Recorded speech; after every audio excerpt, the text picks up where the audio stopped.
Assalamualaikum warahmatullahi wabarakatuh. Perkenalkan, nama saya Jauharatul Usnia, NIM 221112229. Saya akan mempresentasikan materi mengenai modals.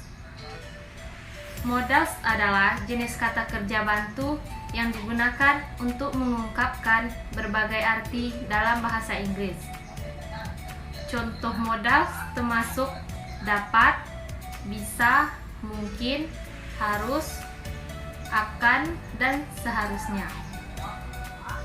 Adapun fungsi modal, yang pertama, mengekspresikan kemampuan. Contohnya, saya bisa berbicara 3 bahasa. Yang kedua, mengekspresikan kemungkinan. Contohnya, besok mungkin hujan. Yang ketiga, mengekspresikan izin. Modal seperti mungkin. Contohnya, bolehkah saya meminjam pena Anda? Yang keempat, mengekspresikan kewajiban. Digunakan untuk mengungkapkan kewajiban. Contohnya, Anda harus mengenakan sabuk pengaman saat mengemudi. Yang kelima, mengekspresikan saran. Digunakan untuk menyatakan saran atau saran. Contohnya, Anda harus belajar untuk ujian.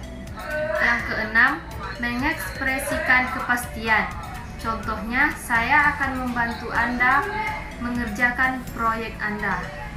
Struktur kata kerja modal. 1. Kalimat alternatif.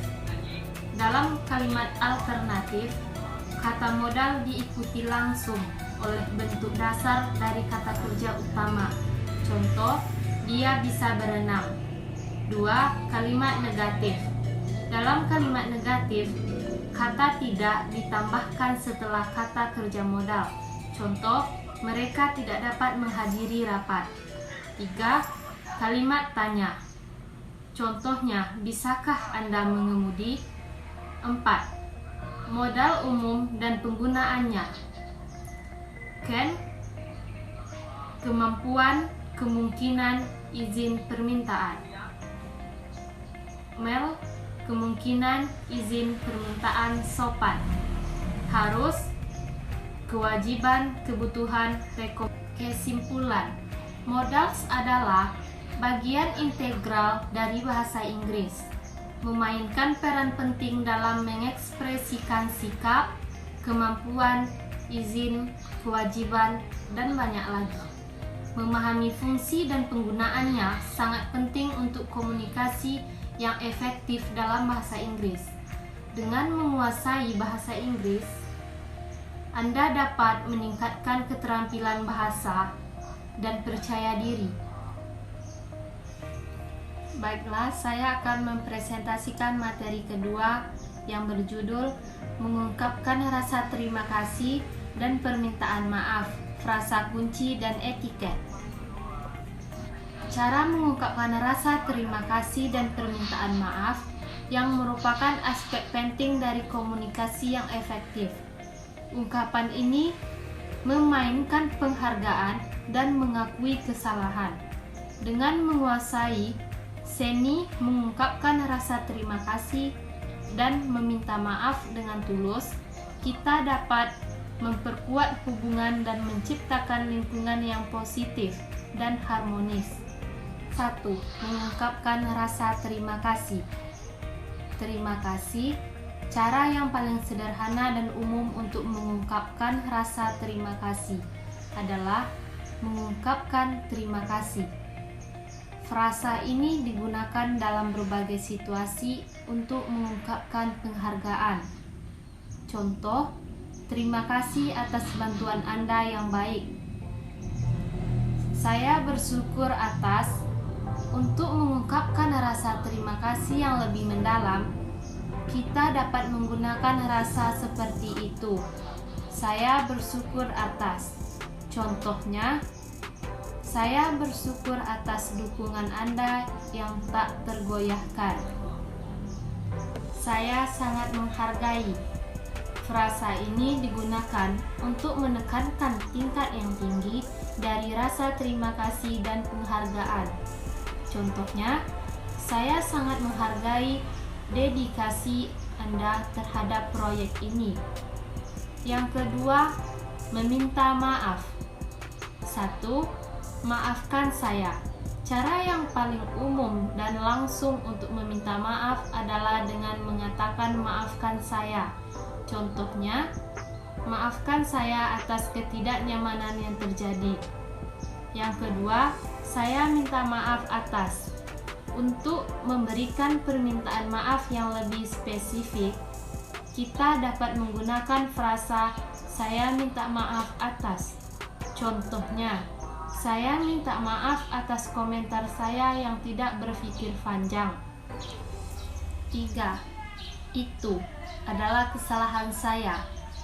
Frasa ini bertanggung jawab atas kesalahan, mengakui bahwa kesalahan ada pada pembicara. Contoh, itu adalah kesalahan saya karena tidak memenuhi batas waktu. Etiket dalam mengungkapkan rasa terima kasih dan permintaan maaf. 1. Jadilah tulus. Baik saat mengungkapkan rasa terima kasih maupun meminta maaf, keikhlasan sangat penting. Penting untuk benar-benar berarti apa yang kita katakan dan menyampaikan emosi kita dengan jujur. 2. Gunakan bahasa tubuh yang tepat. Bersama dengan kata-kata, isyarat nonverbal seperti menjaga kontak mata, menggunakan nada yang hormat, dan sikap ramah dapat meningkatkan dampak dari ungkapan kita. 3. Ungkapan secara tertulis. Dalam komunikasi tertulis, seperti email dan surat, kita dapat mengungkapkan frasa seperti saya ingin mengungkapkan rasa terima kasih yang tulus, atau terimalah permintaan maaf saya yang tulus, untuk menyampaikan emosi kita dengan efektif. Kesimpulan dari materi tadi adalah mengungkapkan rasa terima kasih dan permintaan maaf adalah aspek penting dari komunikasi yang efektif. Dengan menggunakan frasa yang tepat dan menggunakan etiket, kita dapat menyampaikan penghargaan dan penyelesaian dengan tulus. Ingatlah untuk mengungkapkan terima kasih atas tindakan baik dalam meminta maaf dengan tulus atas kesalahan yang dilakukan. Ungkapan sederhana ini dapat membantu memperkuat hubungan positif dan menjaga lingkungan yang positif, harmonis. Terima kasih atas perhatiannya. Itulah 2 materi yang dapat saya presentasikan. Wassalamualaikum warahmatullahi wabarakatuh.